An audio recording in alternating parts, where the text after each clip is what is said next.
Broadcasting live from New York, this is RT's special coverage of this year's United Nations General Assembly. We're at the heart of UN's headquarters, and right next to us, dozens of world leaders will be packed into one room. We're here to find out how it all goes. The headlines this hour. Vladimir Putin is on his way here to address the General Assembly for the first time in 10 years. And he's expected to lay out a plan on how to fight ISIL in Syria. This year's big gathering at the UN is drawing over 100 world leaders, meeting at a turbulent time with relations between some at rock bottom.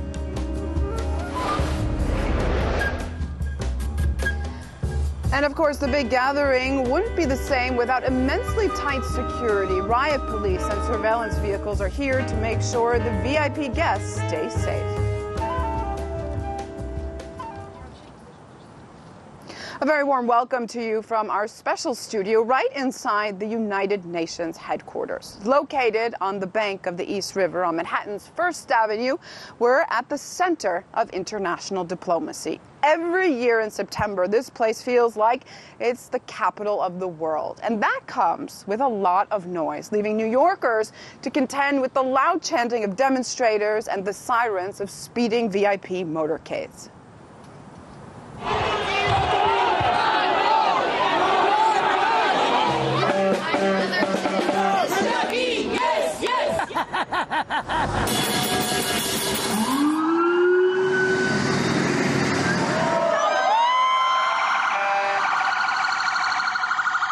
What makes this year's UN General Assembly so special? Well, it's the 70th anniversary session. More than 100 heads of states are attending, one of the largest gatherings of world leaders in history. But it also comes at a time when international relations between some are at a pretty low point, with key figures behind global policies at odds with each other.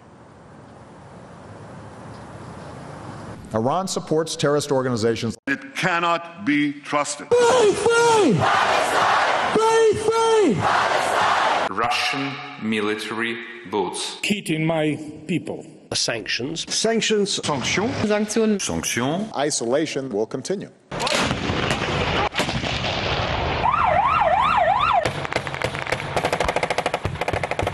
Assad's war against his own people. Get rid of the Assad regime, evil Assad regime. New government without Bashar Assad. Allahu Akbar.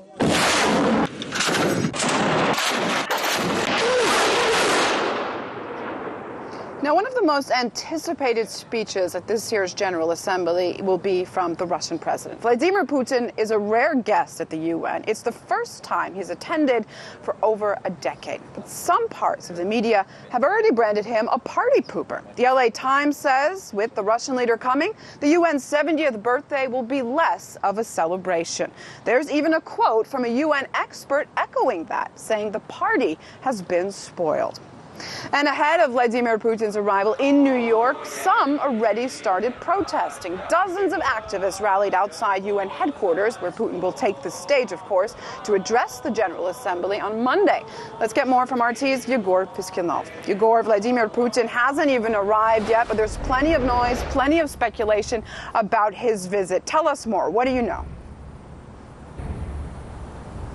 Well, President Putin hasn't arrived just yet, but many VIP guests have already descended on New York City. In fact, Russia's chief diplomat has already been able to meet with U.S. Secretary of State John Kerry, paving the way for that much anticipated meeting between Vladimir Putin and Barack Obama. And what's interesting is that when journalists were allowed to enter the room where the two diplomats were meeting, it seems that they were caught a bit off guard, perhaps, since Kerry was telling something to Lavrov almost as if he didn't even notice that journalists were there. And, well, Russia's chief diplomat did look a bit concerned, but after the meeting, though, it seemed his mood changed.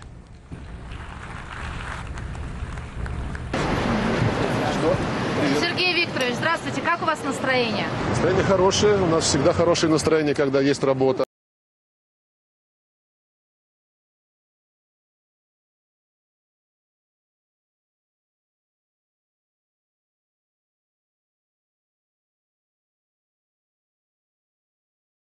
Well, there are growing signs Western governments have started changing their minds over the role and the future of the Assad government in Syria. Britain's Prime Minister has now said the UK is ready to drop its demands for the Syrian leadership to resign in order to focus on defeating ISIL. So we could be looking at a big change in Western strategy on Syria. Assad needs to go. Assad has to go. Assad cannot be a credible partner for us. It is time for him to go.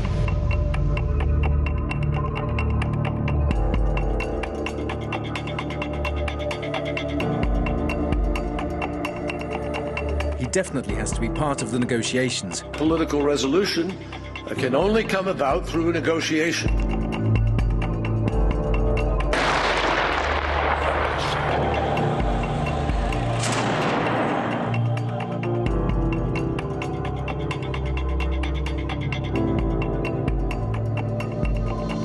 We have to acknowledge this is a total failure.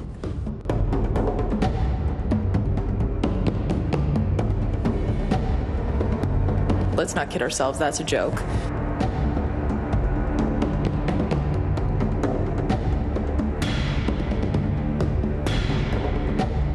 Our coalition is on the offensive. ISIL is on the defensive, and ISIL is going to lose. Among other things, the UN is responsible for maintaining international peace and security. But some of the largest military operations in the past few decades were carried out without its approval. In 1999, as post-Soviet Yugoslavia crumbled, NATO launched airstrikes. That operation was not authorized by the Security Council. The U.S.-led invasion in Iraq in 2003 also wasn't endorsed by the UN. In 2011, the Security Council approved a no-fly zone over Libya, but the resolution did not mention airstrikes. That didn't stop NATO from conducting them. And the ongoing Saudi-led air raids in Yemen that we're seeing also being carried out without a UN mandate. Hans-Christoph von Spoknek, a former UN Assistant Secretary General, told us he believes the UN is dominated by Western powers and needs a revamp. The United Nations is not a Western institution. The United Nations is an international, multilateral body that is trying, under very difficult circumstances, to implement charter law. It doesn't mean benefits for some and deprivation for others. It means a holistic approach to tackling international problems. We have followed in this United Nations Security Council a very Western approach. And the need of the moment is to de-Westernize. It can no longer be that the United Nations is dominated by two Western powers, the United States and the United Kingdom. If we continue on that trajectory, we shouldn't be surprised that the United Nations Security Council will continue to slumber in the icebox. As you expect, there's heightened security in the Big Apple. RT's Ilya Petrenko went to check out how the city is coping with the UN's big gathering. Even on the way from the airport, a long way from Manhattan, electronic signs are telling us that the traffic situation in Manhattan is very bad, even on the weekend, and that's all because of the UN General Assembly. I guess we're just going to have to walk from here. Can I get through? Where you going to go? I'm pressed. Do you turn many people around? Well, if you don't have idea, of course you will. Well, it's good. I don't want Putin to come here and get in trouble. You know what I'm saying? Yeah. Yeah, so same way. I like how the security guards from the UN are so friendly. Excuse me? What is that thing for? It's a surveillance type of vehicle. You know, they film when they have protests. Looks funny. I can tell you that there are a lot of things we can see, including surveillance and special units. They're all around here. This is it, the main building of the UN, and just under it, the General Assembly Hall. There's the famous culture of the pistol with a knot tied at the end of it. There's even a hashtag for the UN General Assembly right over there. and everyone around here is taking pictures. The atmosphere is quite laid back. Sorry, you cannot film inside? No. I didn't know. So the lobby inside the General Assembly building was as far as I could get here. This is RT's special coverage of the 70th UN General Assembly, live from the heart of New York. We've got plenty more to come after a break. Stay with us.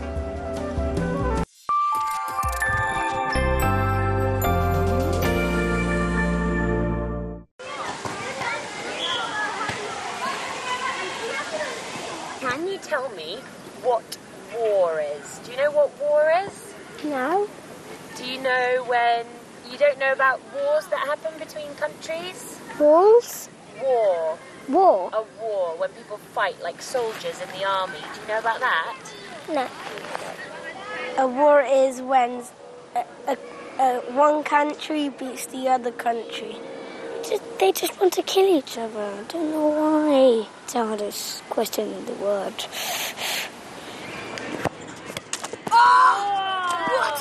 But luckily I live here.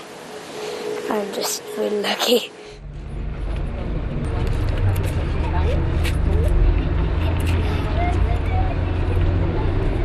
تشرد ودمار. شلون تعذبت؟ الحرب. إن الواحد ما بيعرف ينام، ما بيعرف يطلع.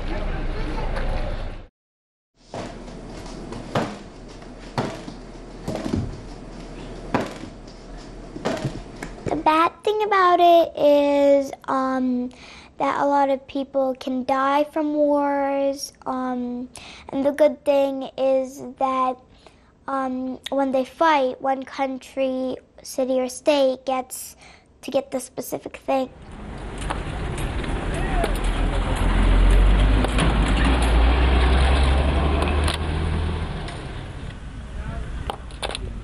الحرب هذه كلمة صغيرة، بس لما تدخل على غزة تكبر، لأنه بموت منها الشيوخ والأطفال والنساء ويعني ناس كتير بتموت ومصابين وملايين من الآلاف الشهداء والجرحى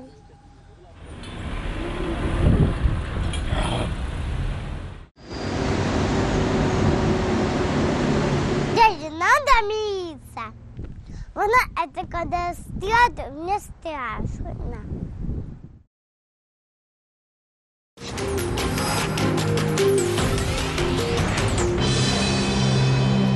Welcome back to RT's special coverage of the UN General Assembly. All eyes on the iconic building, which you will be able to see, I promise you, over the next couple of days. It's getting dark here in New York now. But world leaders, nevertheless, dozens of them, are coming together for their annual general debate. I managed to get an inside look ahead of the session.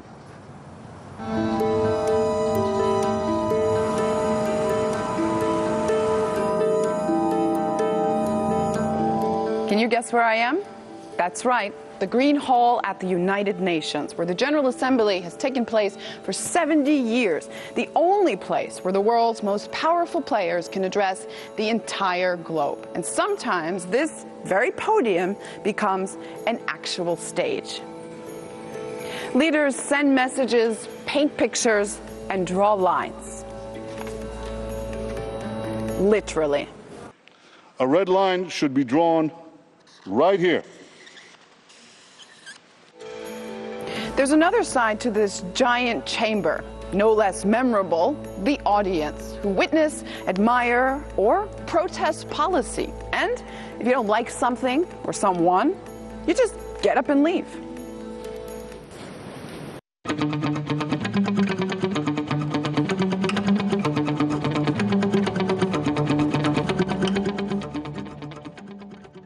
So much has happened inside that hall, but so much more has happened in the hallways of the United Nations. I'm not talking about diplomatic battles or political bickering. I'm talking about real fights with fists. What you see here are bodyguards for the Turkish Prime Minister when they scuffled with UN guards after the politician couldn't get into a room they thought was that very General Assembly hall. Funny thing is, it was a completely different room. Arguably one of the most important rooms at the UN, the Security Council, where vetoes and villains are born and wars are blocked. But sometimes the world can wait.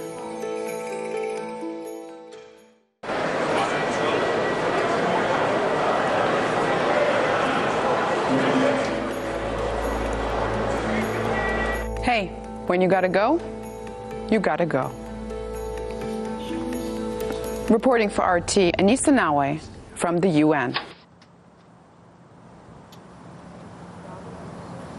Before the world's leaders take the platform, we asked geopolitical analyst Patrick Henningsen what we can expect from them.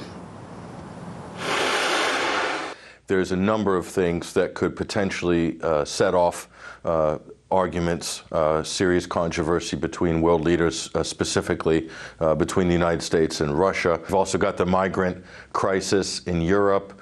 We've got the Eurozone crisis, so financial, migration, and also peace and security is a big issue. The situation in Syria is going to play, I think, the central conversation point, specifically between the United States and Russia.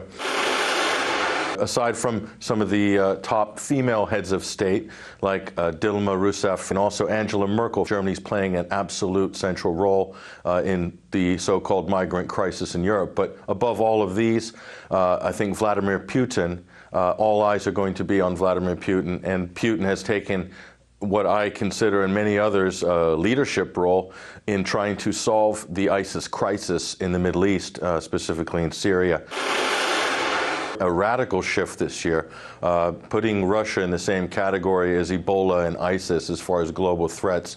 That was great rhetoric back in 2014, but the world has moved significantly in the last 12 months. It's one of the greatest geopolitical shifts, paradigm shifts in a long time, maybe some say half a century, the potential to completely realign the relationships. We've just had Benjamin Netanyahu traveling to Moscow, and that's huge.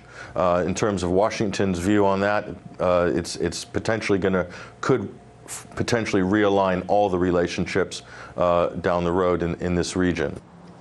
Did you know that the United Nations initially had a dream of creating a new capital of the world to house their headquarters? The idea appeared a little too zealous, and the newly formed international body had to downsize its ambitions. But still, one of New York's neighborhoods had to be razed to the ground to make room for UN headquarters. An industrial area underwent a huge transformation, with the project's creators envisioning a workshop for peace and a garden city of the world.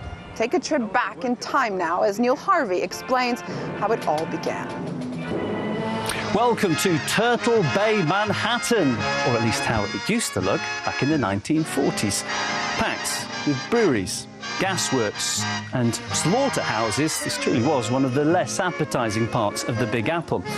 But what in the 40s was referred to as a riverside backyard would soon become one of the most iconic sites in the city.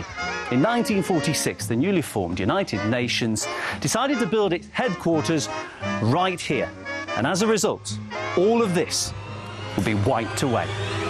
In its place came a city within a city, designed to house all of the staff that the UN would ever need, estimated at 4,500. And at the heart of it all, a towering skyscraper, the Secretariat. It would take 5 years to build, and it finally flung open its shiny new doors in 1952. So back to the present, and like most of us in middle age, the UN has started to pack on some additional size, and now there's more than 6,000 people fighting for that space behind the sparkling windows of the high-rise. The UN is a lot more than just a glass tower, though, because it's in here that decisions of immediate global importance are made, because this is the location of the Security Council. And do not be fooled by the seemingly basic appearance of this building. It might look plain, but this is the General Assembly. And again, as the UN's waistline has expanded, welcoming in new members to its family, so the very building itself has had to be enlarged. So what we've ended up with is the entire globe, in UN terms at least, sitting under just the one copper-domed roof. And we will be watching their every move in the days to come. Pretty cool, huh? We'll be keeping you updated on what's happening here at the UN. I'll be back in about a half an hour from now. Next, back to our studio in Moscow with the rest of the day's stories.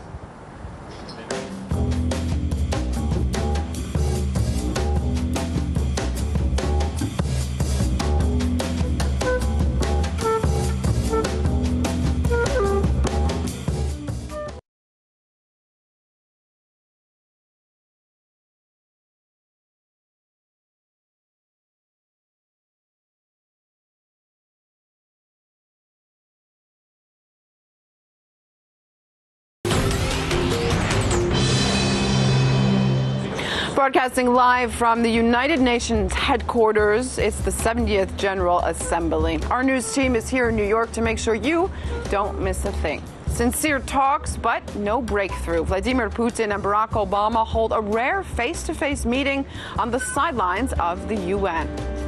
Do you know what you've done? During his address, Vladimir Putin lashes out at Western policies in the Middle East and calls for a broad international coalition to fight ISIL in Syria. Barack Obama also called for a united front against ISIL, but at the same time branded Syria's Bashar Assad a tyrant. His speech appeared almost too much for a tired U.S. Secretary of State.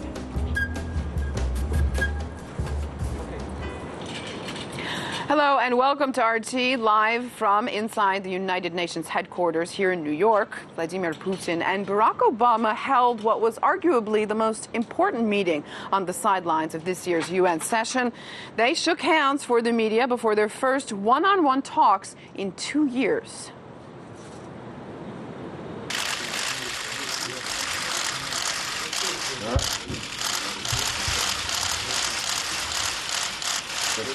Thank you, everybody. Can you make progress on Syria? Can you make a deal? How about a timeline, Mr. President? Oh my gosh.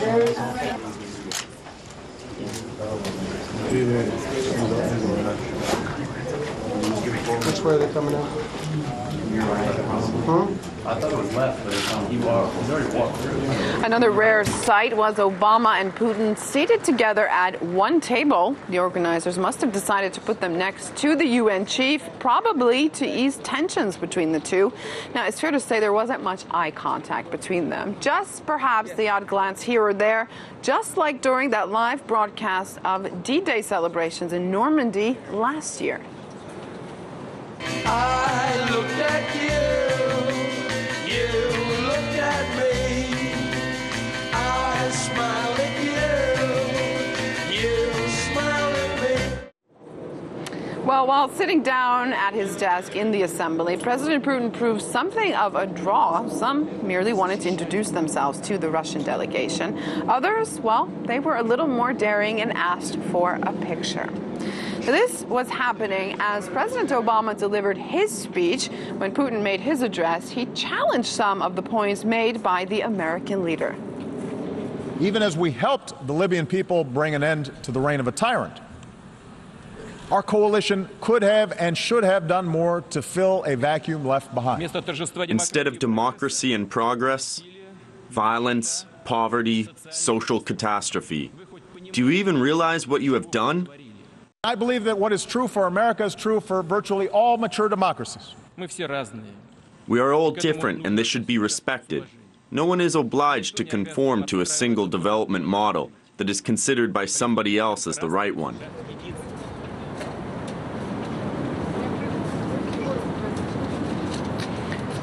So no significant breakthroughs from Putin's visit to the UN or with his meeting with Barack Obama, although perhaps some significant steps and symbols, I think it's fair to say. Let's get more from RT's Yegor Piskunov. He's been following this rare meeting between the two leaders. Yegor, what do you think we can take from this? You've been following President Putin and Obama and U.S.-Russia relations for years now. Well, first of all, I completely agree that the meeting between President Putin and President Obama was definitely one of the most anticipated events so far. And although it didn't bring any breakthroughs, we did find out some details about the current state of relations between the two leaders and, well, between the two countries in general. And we found out a lot about that from Putin's meeting with the press, which followed that his talks with the U.S. leader. And, well, even though the two met separately a long time ago, over 2 years ago, Putin says that the connection, or let's just call it like the contact line between the Kremlin and the White House is always open. He says that they still meet often during various summits, or they often speak on the phone. And actually, well, it's already good that they continue meeting, even though the relationship between Russia and the U.S. is still pretty low, and Putin isn't shy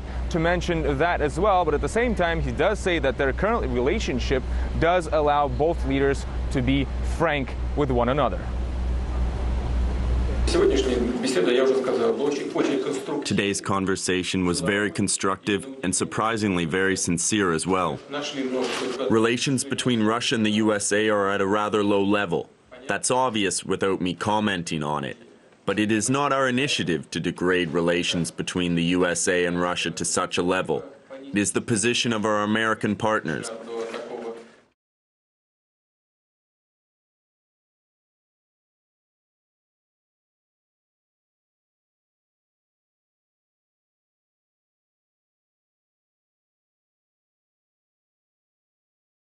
Now, the Ukrainian delegation, they walked out of the General Assembly hall as soon as Vladimir Putin started talking. Some in the hall also held up a Ukrainian flag in protest at the Russian president's attendance. Kiev, in fact, is campaigning to strip Moscow of its veto power.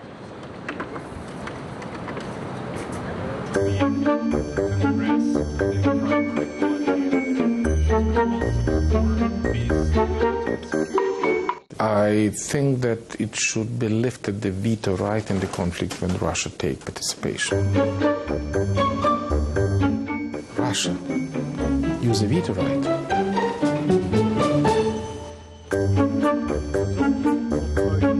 By vetoing this resolution, Russia has tried to deny justice.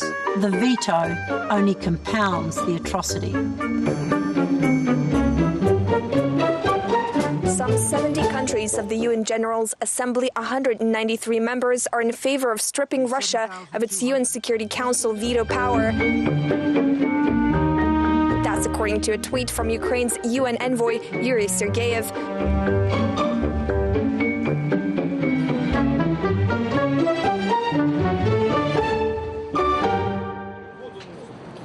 Well, Putin did comment on the fact that the Ukrainian delegation did leave the General Assembly as he was speaking, including the president, Petro Poroshenko. This is basically what he had to say. He, in fact, didn't notice that they left. He was, of course, giving his speech at the time, obviously. He mentioned that he doesn't want to comment on any personal figures in a personal way. He would rather keep it more general. He did mention, though, that he did believe that this was not very important. Well, despite all the protests and hype around Putin's visit, he's had a very busy schedule here at the General Assembly. After giving a speech, he had a number of top-level meetings. Now, he famously doesn't have a good reputation for punctuality. In fact, he's always late. But this time, he was forced to wait at one point because the Japanese leader was late for their meeting together.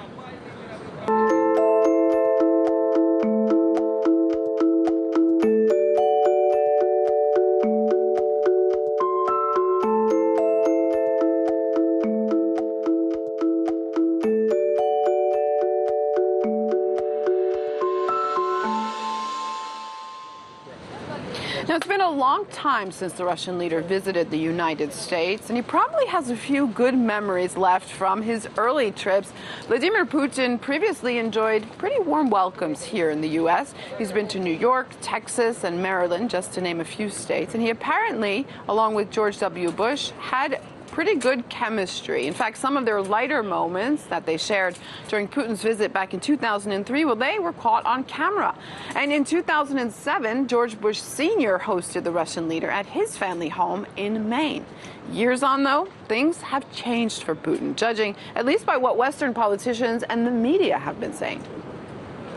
Vladimir Putin needs to know that unless his behavior changes, if he continues down the path that he is on, violating international law, the sanctions we have in place won't be altered. Vladimir Putin's Russia behaves in many respects as an antagonist. He's living in some other world. He's a very arrogant person to deal with. Putin is very much a revisionist. Putin wants to restore the Russian Empire. It appears Vladimir Putin has no good options.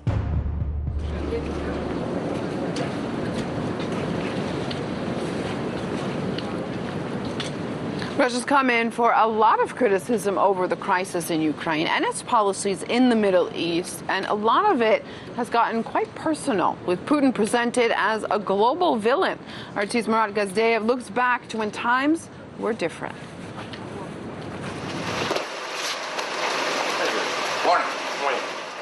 Back then, Russia and America were pals. I'll answer the question. I looked the man in the eye. I was able to get a sense of his soul. I found him to be very straightforward and trustworthy. And spoke frankly. Institutional change in parts of the world, like Iraq. To be honest, we wouldn't like to have the same kind of democracy as in Iraq.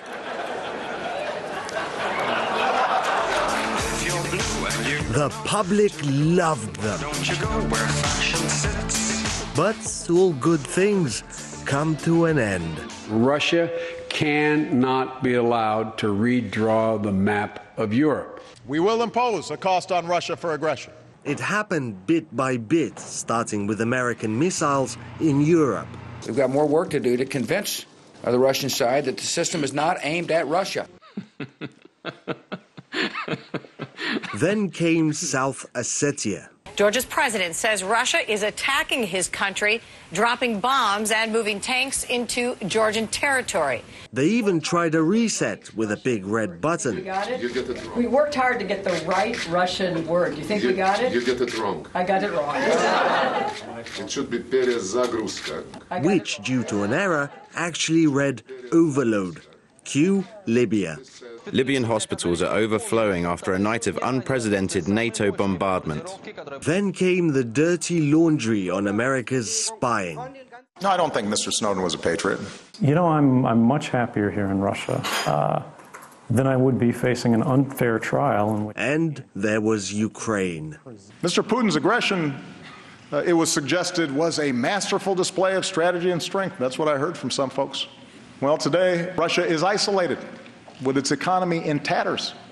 So, is this rock bottom? They're painting Russia as evil because they want it to be evil. Now, the question, why do they want and need it to be evil? Partly because they want to run the world.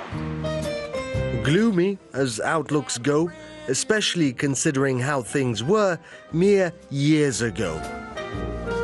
Murat Gazdeev, RT. Of course, one of the main focuses here at the General Assembly is Syria and the situation there. Proposals from both the U.S. and Russia. Let's bring in Joshua Landis. He's Associate Professor of Middle Eastern Studies at the University of Oklahoma. Thanks for being with us. The Russian and American presidents discussed Syria during their meetings. Obviously, we know their ground is not completely common. Putin believes that a coalition should work with Assad. The United States believes there should be a coalition, but without Assad. How do we move forward? Well, it's very difficult to do that, and there's got to be some compromise. Clearly, Assad is not going anywhere right now, and should the Assad regime collapse, it would be a disaster for the West. ISIS, al-Nusra, that's al-Qaeda in Iraq, would be the two likely beneficiaries should Assad crumble. They might take Damascus, a city of 5 million people, and from there, they would be able to torture the United States, helping to attack in Iraq, perhaps going after Lebanon, Israel. We don't know what they would do. So, in that sense, there's got to be some kind of compromise. And what can be done about Assad at this point, it's hard to say. I want to take a listen to what President Putin had to say about he believes could be done about the fight against ISIL. Our military has counted that the U.S. carried out 43 airstrikes in Syria in one day. And what was the result? No one knows. Forgive me, of course, that wasn't a part of his proposal, but him pointing out that the U.S. has led these airstrikes and basically the result has been zero. Is it that simple? Well, there's a big debate raging in the United States. A number of intelligence officers have accused the president and the top people at the CIA of spinning the numbers and saying that they're defeating ISIS and they're degrading it, when in fact they have not been. What the actual truth is, it's hard to say. But ISIS has not lost a great deal of territory. They've lost a little bit of territory to the Kurds in the north, but they've gained other territory. Palmyra, along the big highway stretching up towards Aleppo from Damascus. So it's unclear today whether ISIL is losing territory or is as strong as it was previously. Now, earlier this week, we found out that the Syrian rebels trained by the U.S. have since provided equipment to al-Qaeda-linked groups. Does the U.S. not have intelligence on this? I mean, how are these fighters able to gain control of these weapons? Well, the U.S. does have intelligence on this, but the strategy that the United States has pursued since the beginning of the uprising in Syria, which is to train and equip and support moderate rebels, has completely failed today. In almost every sector of Syria, the extremist rebels have won the day. And the last iteration of this strategy was to train and equip 60 soldiers in Turkey and send them in to the north above Aleppo. The leader of this group, it seems, defected to al-Qaeda in Syria. Others were killed, and yet others had to flee the country to find safety back in Turkey. There are, according to the Defense Department, 4 or 5 still fighting somewhere in Syria. But this has been a disaster. And that's the primary reason that President Putin has been able to come on strong and say, America, the West, you do not have a strategy.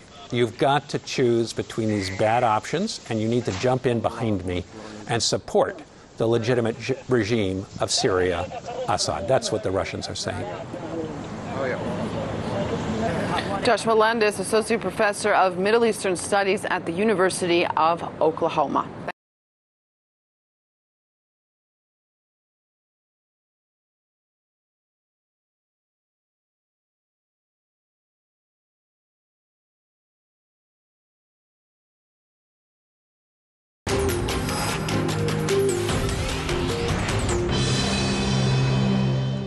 Welcome back to RT's special coverage here at the 70th General Assembly from inside United Nations headquarters.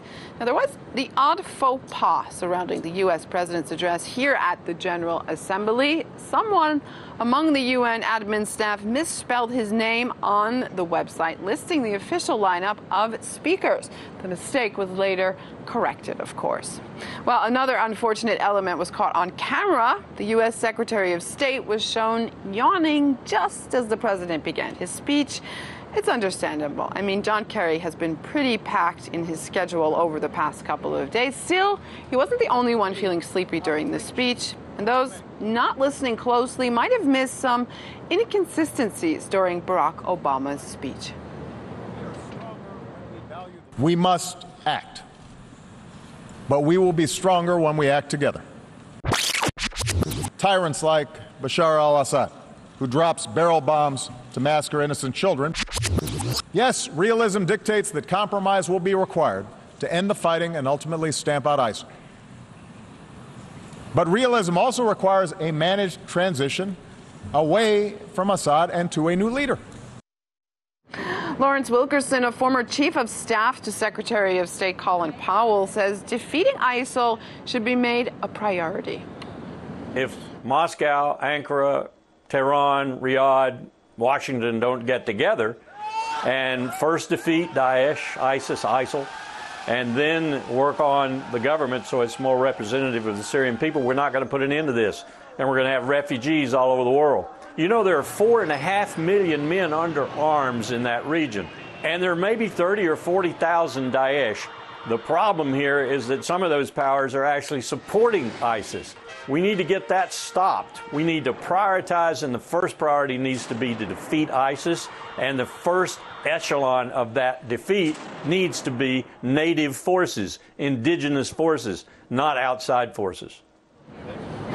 Xi Jinping made his first UN speech as China's president. He pledged his country will never pursue expansion or dominance. No matter how the international landscape evolves and how strong China becomes, China will never pursue hegemony, expansion, or a sphere of influence. The Chinese leader's statement comes against the background of a confrontational mood among the American media. They've labeled Beijing a major security threat for the U.S. China now flexing more military muscle. New weapons, which U.S. officials believe are designed specifically to target U.S. military assets. Is China a fire-breathing dragon? China poses the greatest long-term strategic threat to the United States. Chinese hackers have been targeting defense contractors, U.S. government facilities, and others. Well, the Chinese, we know, have been attacking U.S. systems for a long time. The nominees are for hacking into millions of health insurer Anthem's customer records: China, China, and China. Independent China specialist Andrew Leung told us why there's such mistrust between the U.S. and China. Our corporations work to both sides' advantage. Between China and the United States, it's inevitable that the existing superpower would feel uncomfortable with its potential challenger. So there is a great deal of still mistrust between the two sides. For example, on cybersecurity, on China's intentions in the South China Sea, on China's global strategy, whether China intends to push the United States out of the Asia Pacific.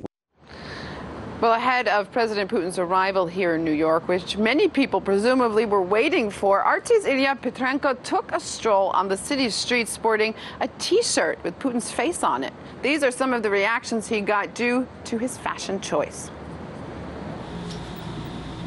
The Putin T-shirt's on me, and I'm ready to hit the streets of New York.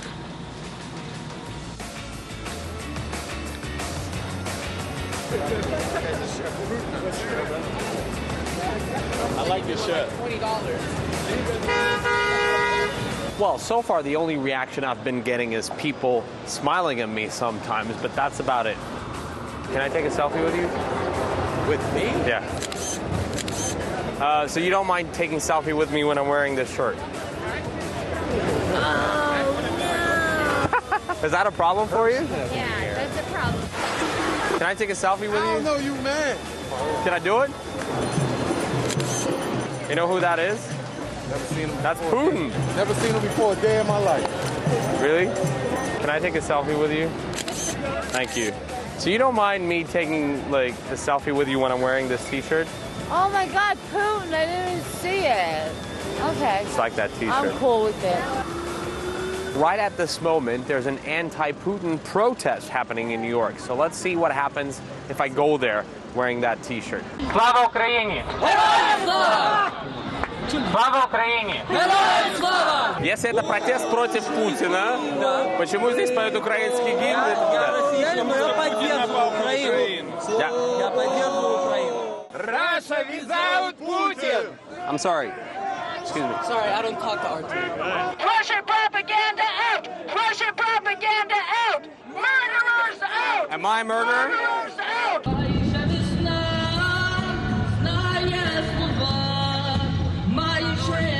Russian lies all the time. Don't give them any interviews. Don't give them any interviews. Go back to Moscow. You don't belong here. Why are you staying here? You don't even know that I'm Russian. Why are you making trouble? Sorry. Well, we did have to leave that place because the people at some point got very emotional. Well, that wraps up our special coverage of the UN General Assembly for today. We'll continue our coverage from inside the United Nations headquarters on Tuesday. Stay with RT.